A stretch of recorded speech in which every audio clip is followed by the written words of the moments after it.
오늘 우리가 살펴볼 잠언 25장에서 29장은 남유다 왕이었던 그 히스기야 왕이 그 신하들을 통해서 나라에 어떤 어려움이 닥쳤을 때 우리가 무엇을 의지하겠느냐, 하나님의 지혜가 필요하다. 그래서 솔로몬의 잠언 중에서 본인들에게 필요한, 백성들에게 필요한 그런 어떤 좋은 어록들을 이렇게 다시 짜집기해서 만든 거예요. 그래서 이것을 솔로몬의 제2의 잠언이다 이렇게 부르기도 합니다.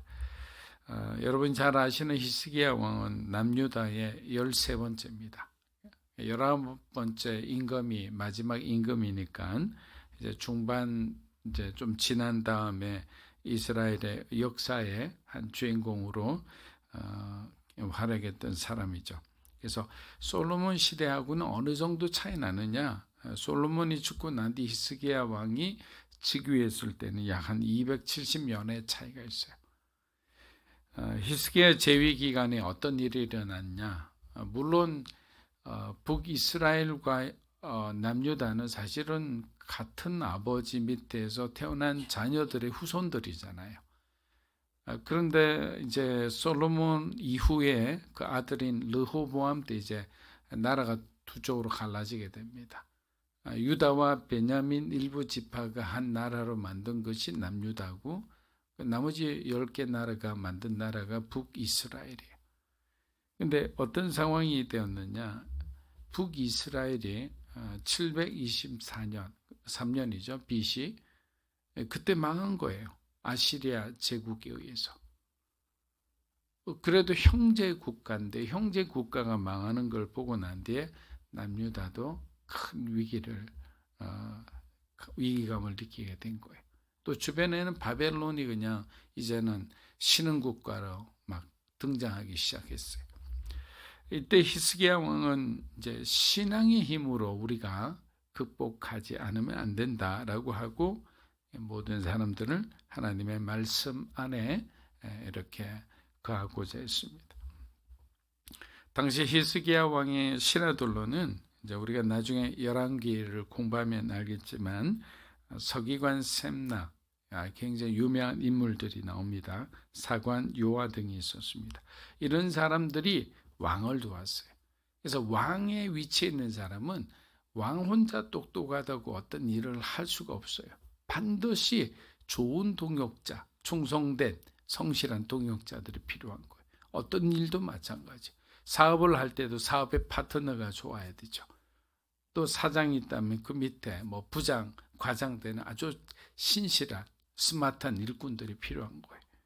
이런 사람들이 함께 있었기 때문에 히스기야 왕이 원했던 하나님 중심, 여호와 중심의 어떤 신앙으로 국난을 극복하자는 그런 모든 일들이 자연스레 이루어지게 된 겁니다. 물론 히스기야 왕에 대한 평가는 다양하죠. 그것도 실수한 적이 있기 때문입니다. 국가의 위기 상황에 그래도 하나님을 의지하며 그것을 어려움을 이기고자 하는 행동은 바로 우리가 배워야 할 좋은 교훈인 것 같습니다. 왜냐하면 우리도 살다 보면 여러 가지 어려움을 겪잖아요. 뭐 하다못해 우리가 작은 구멍가게 같은 작은 가게를 운영해도 다 이렇게 부침이 있게 마련이거든요. 그렇기 때문에 어려움이 있을 때는 계속 우리가 그것을 마치 관성에 의해서 계속 그 어려움 속으로 들어가서는 안 돼요. 항상 그래요. 멈춰야 되는 거예요. 일단 멈추고 생각해 보는 거예요. 무엇을 생각하냐? 히스기야 왕과 그의 신하들이 하나님의 말씀에 그 어록도를 살피면서 그 안에서 지혜를 찾고자 했던 것처럼 하나님의 그 뜻을, 지금 내가 가고 있는 길이 혹시라도 내가 원하는 길은 아닙니까? 라고 우리가 적어도 질문해 볼 수는 있어야 하는 거예요. 그 짧은 묵상이 여러분과 여러분의 가정을 구할 수도 있는 거예요. 잠언 25장 2절에서 3절입니다. 이를 감추는 것은 하나님의 영광이요 이를 살피는 것은 왕의 영광이다. 하늘이 높고 땅이 깊은 것처럼 왕의 마음도 살필 수가 없다. 자, 이를 감추는 것이 하나님의 영광이라는 말은 하나님께서는 인간이 이해할 수 없는 방식으로 당신의 뜻을 이루어 가신다라는 거예요. 다른 말로 하면 하나님께서는 우리 인생에 대해서 모든 답을 가지고 계시지만 전부 우리 인생을 향한 모든 계획을 다 알려주시지 않는 거예요. 한 번에. 마치 모자이크처럼 된 우리 인생의 한 부분이 있다면 그 한 부분 한 부분만 떼어서 보여주시는 거예요. 그래서 우리는 답답하죠. 근데 왜 그러실까? 하나님은 완전하시고 우리는 불완전한 존재이기 때문에 우리가 그것을 다 안다고 그 뜻에 따라서 우리가 감사할 수 있을까요? 어떤 사람은 어떤 왕 같은 지위 안에서 하나님을 위해서 정말 열심히 그렇게 살아갈 수도 있겠죠. 근데 그림을 딱 보니까 나는 그냥 섬의 어떤 낙도의 어부예요. 낙도 어떤 섬의 교회 장로예요. 그러면 그 사람은 어떻게 생각할까요? 하나님 이것밖에 안 돼요? 나를 왜 이렇게 낮춰보시는 거예요? 나 이 그림 마음에 안 들어. 이러지 않겠어요? 왜? 우린 죄를 갖고 있으니까. 하나님은 전부 모든 것을 다 보여주지 않는다. 그러면서 하나하나 보여주시면서 우리에게 그 순간 그 순간 감사하게 하고 만족하게 하면서 하나님의 그림을 만들어가는 거예요. 모든 사람이 말씀드렸잖아요. 1등이 될 수 없고 모든 사람이 다 화려한 역할을 할 수는 없다고. 주연이 있으면 조연이 있고 조연이 있으면 엑스트라가 있고 엑스트라가 있으면 정말 이름도 제대로 새겨지지 않는 그 조명 1, 2, 3이 있는 거예요. 뭐 지나가는 아줌마 1, 2, 3이 있는 거죠. 그런 역할들이 다 모아지니까 명작, 명품이 만들어지는 거예요. 그런 것을 하나님께서는 알고 계시지만 불완전한 우리는 그것을 알아도 소용이 없고 모르는 게 오히려 나은 거예요. 만약 우리가 하나님을 완전히 이해할 수 있다면 그분은 하나님이 아니겠죠. 그래서 우리는 하나님을 이해하려고 애쓰기보다는 하나님을 믿고 그분의 뜻에 순종하려 노력해야 하는 거예요. 그러면 하나님께서 우리의 궁금증을 주님의 때에 하나씩 풀어주시리라 믿습니다. 반면 이를 살피는 것은 왕의 영광으로 여겨진다라고 했는데 여기서 살피다라는 뜻은 탐색하다, 조사하다, 시험하다 이런 뜻을 가지고 있어요. 왕은 상세하게 조사하고 공정한 판결을 내려서 억울함이 없도록 하는 것이 당시에 가장 중요한 역할이었어요.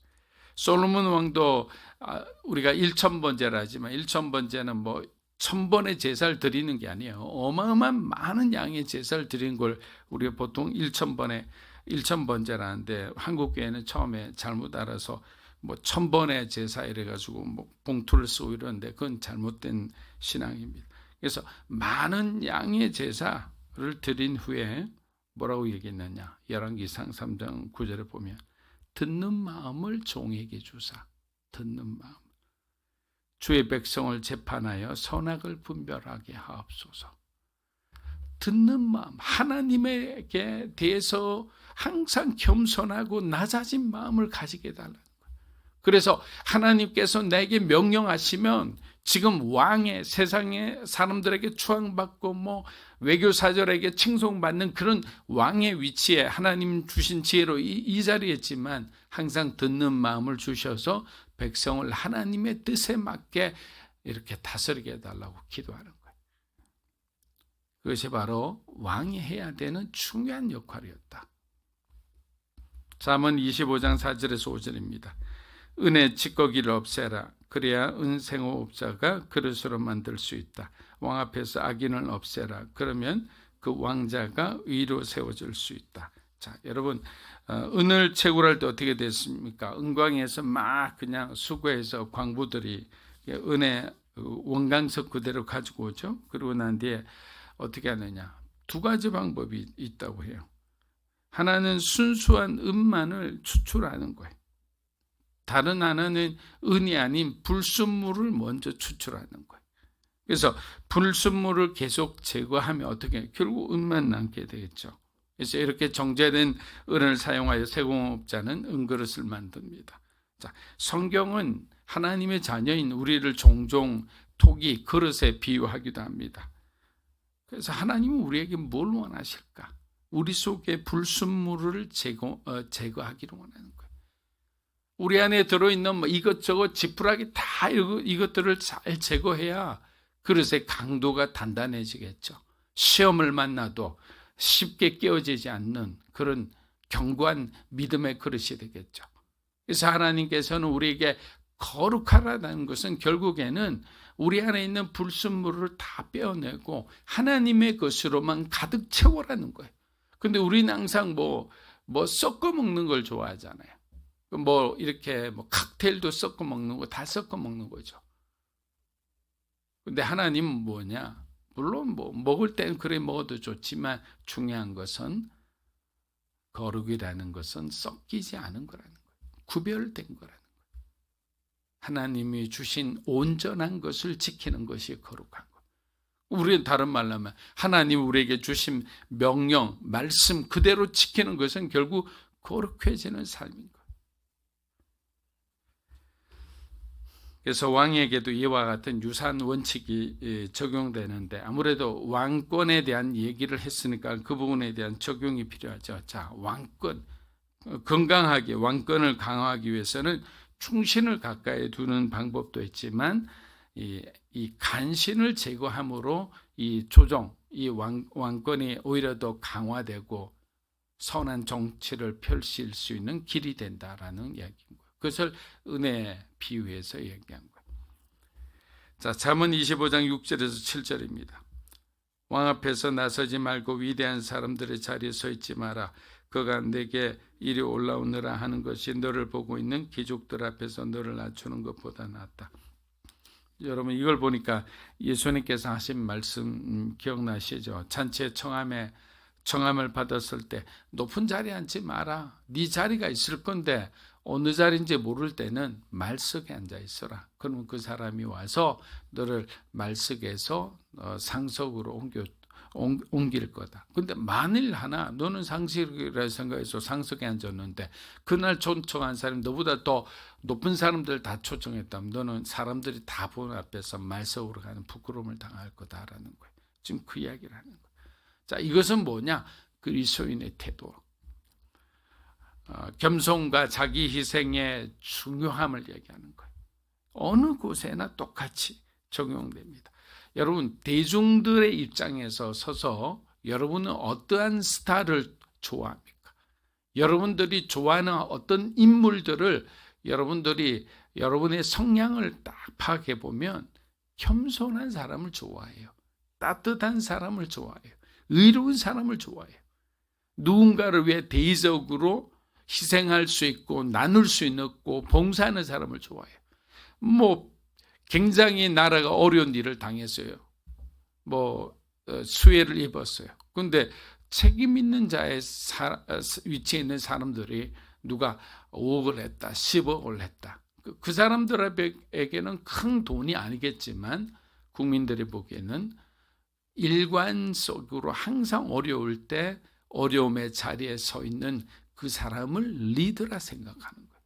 그 사람을 진정한 우리의 우상이라 생각하는 거죠. 좋은 의미의 우상입니다. 본받을 만한 롤 모델이라 생각하는 거예요. 그것을 얘기하는 겁니다. 여러분, 근데 이래 사는 것이 힘들다는 것 저도 잘 알고 있어요. 낮아지기는커녕 자꾸만 오르려고 하는 것이 우리의 인생이죠. 그런데 여러분, 현직에 있을 때 많은 사람들이 여러분에게 하는 충성, 여러분을 향한 그런 사랑, 이거는 다 대부분 변질된 것들이 많아요. 조건이 맞기 때문에 여러분들에게 조건적인 충성을 하는 거예요. 근데 소위 말하면 권력의 자리에서 내려오면 막 모른 척하는 거죠. 쌩까는 거죠. 얼마나 그 마음이 허무합니까? 세상이란 이런 거예요. 그것을 알기 때문에 우리는 항상 세상에 기대하는 것이 아니라 하나님께 더 많은 걸 기대하는 거예요. 잠언 25장 9절입니다. 다툴 일이 있으면 당사자와 직접 하고 다른 사람에게까지 그 비밀을 드러내지 마라. 자, 여러분 여기는 굉장히 중요한데 이게 뭐냐? 서로 싸울 일이 있잖아요. 형제간에도 뭐 다투고 다 다퉈요. 근데 중요한 것은 뭐냐? 그들 안에 정말 그 사람들이 가장 수치스럽게 생각하고 그 사람의 비밀을까지도 다 막 누설해서 진흙탕 같은 싸움을 하지 말라는 거예요. 왜? 하나님께서는 왜 그렇게 하지 말라 하느냐? 회복의 여지를 두라는 거예요. 다 그렇게 까발리면 부부간에도 회복하기 힘들어요. 싸울 때, 부부싸움 할 때 막 그냥 그 사람 안에 있는 그 수치스러운 그 옛날 과거 20년 30년 전 끝까지 다 끄집어 내가 네가 그랬잖아, 너도 그랬잖아, 이렇게 하면 그 다음에 어떻게 될까요? 앙금이 이만큼 남아있죠. 사람이라 감정의 동물인데. 그렇게 말하지 말라. 친구 간에도. 그럼 평생 친했던 친구도 절연하게 되는 거예요. 그래서 선을 넘지 말라라는 거예요. 항상 회복의 여지를 두는 것이 중요함을 우리에게 가르쳐 주고 있습니다. 잠언 25장 12절 마지막입니다. 지혜로운 꾸짖음이 그 말을 들을 줄 아는 사람의 귀에는 금기골이나 순금 장식과 같다. 여러분, 이것은 지혜로운 사람의 충고나 교훈을 올바로 받아들이는 것이 얼마나 중요한지 나타납니다. 운동선수가 코치나 감독의 말을 안 듣고 자기의 어떤 뜻대로 간다. 말도 안 되죠. 예전에는 그 의학 분업이 제대로 안 됐을 때는요, 시민들이 그냥 의사였어요. 감기 좀 나오면 감기 그러면 약국에 가서 그 판콜 A 하나 하고요, 뭐 하나 주세요, 이렇게 했어요. 그 약사들은 네 감기세요, 그러고 줘요. 우리가 막 약을 지었어요. 그래서 약이 남용이 되고 오용이 되고 이렇게 된 거예요. 그럼 결국에는 몸이 좋아질 때도 있지만 좋아지지 않을 때도 있는 거예요. 나중에 큰 병을 얻을 수도 있는 거예요. 그런데 의사에게 가서 적절한 지도에 따라 몸을 관리하는 것이 필요하듯이 듣는 귀가 있다는 것은 정말로 축복된 거예요. 사랑하는 여러분, 슬기로운 조언을 받아들인 사람은 그 사람은 지혜와 인격이 성장할 수 있는 사람이, 많은 사람들을 지도할 수 있는 차질이 있는 사람입니다. 하나님 앞에 겸손하고 하나님의 지혜로 많은 사람을 유익하게 하는 여러분이 되시기를 주의 이름으로 축복합니다.